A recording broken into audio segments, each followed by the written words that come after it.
सबसे बड़ी बात है कि विगत 20 वर्षों में आदरणीय मुख्यमंत्री नीतीश कुमार जी को वर्ष 2005 में जैसा बिहार मिला था, अब तो बहुत लोगों को, विशेष तौर से यंग जनरेशन को याद भी नहीं है कि बिहार किस स्थिति में था। और उस स्थिति से बिहार को उन्होंने आज एक विकास को रफ्तार उन्होंने दी है। और हम लोग अक्सर इस बात को कहते हैं कि आज बिहार तैयार है, आज बिहार एक ऊंची उड़ान लेने के लिए सक्षम हो चुका है। और मुझको पूरा विश्वास है कि मुख्यमंत्री नीतीश कुमार जी पर और प्रधानमंत्री नरेंद्र मोदी जी पर जो लोगों का विश्वास है, जो एक ट्रस्ट उन पर बना हुआ है कि वो जो कहते हैं उन कार्यों को करते हैं, तो जब बिहार में कार्य होगा निश्चित तौर पर झंझारपुर के प्रतिनिधि, अगर जनता मुझे सेवा का अवसर पुनः देती है तो पूरी क्षमता के अनुसार कार्यों को आगे बढ़ाऊंगा। और बहुत कुछ जो मैंने शुरू किया है विगत 5 वर्षों में, उन कार्यों को एक परिणाम तक भी ले जाना है।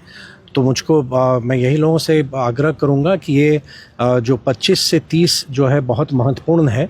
बिहार के विकास ने एक रफ्तार पकड़ लिया है और इस रफ्तार रुके नहीं, बिहार वापस उस अंधेरे में ना चला जाए जिस अंधेरे से माननीय मुख्यमंत्री नीतीश कुमार जी ने बिहार को बाहर निकाला है। बड़ी सादगी से आज आपने नॉमिनेशन कराया है, एनडीए के खास उम्मीदवार है, क्या कहना चाहेंगे? देखिए, आप देखेंगे कहीं भी शहर में कोई जाम नहीं, कोई भीड़ भाड़ नहीं।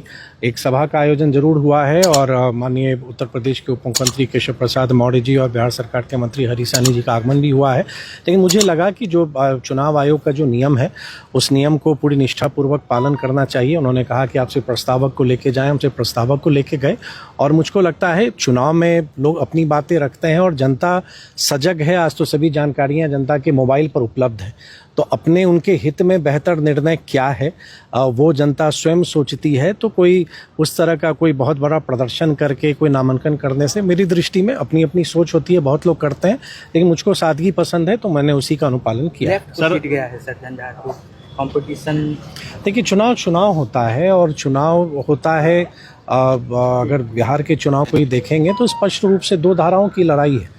तो कोई भी चुनाव आसान नहीं होता है। और जब आप 392 बूथ हैं और लगभग 3.25 लाख से अधिक मतदाता हैं, तो मतदाता को एक निर्णय लेना पड़ता है कि उनके भविष्य के लिए क्या बेहतर है, कि उनका भविष्य कौन सुरक्षित रख सकता है या कौन उनके लिए कार्य कर सकता है।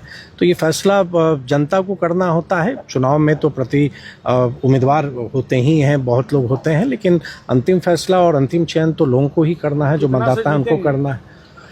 नहीं, ये मैंने कभी, आप मेरे स्वभाव को जानते हैं, मैंने कभी इस तरह की बातें ना मैं करता हूं। मैंने अपने 5 वर्ष में किए गए कार्यों को जनता के सामने मैंने सार्वजनिक किया है। और अब जनता को फैसला करना है कि उन कार्यों को आगे बढ़ाना चाहते हैं। और बिहार में जो एक माहौल बन रहा है, विशेष तौर से औद्योगिक क्षेत्र में निवेश की तुलना में, और निवेश बढ़ता है तो रोजगार आएगा, उसमें झंझारपुर भी पीछे नहीं रहे।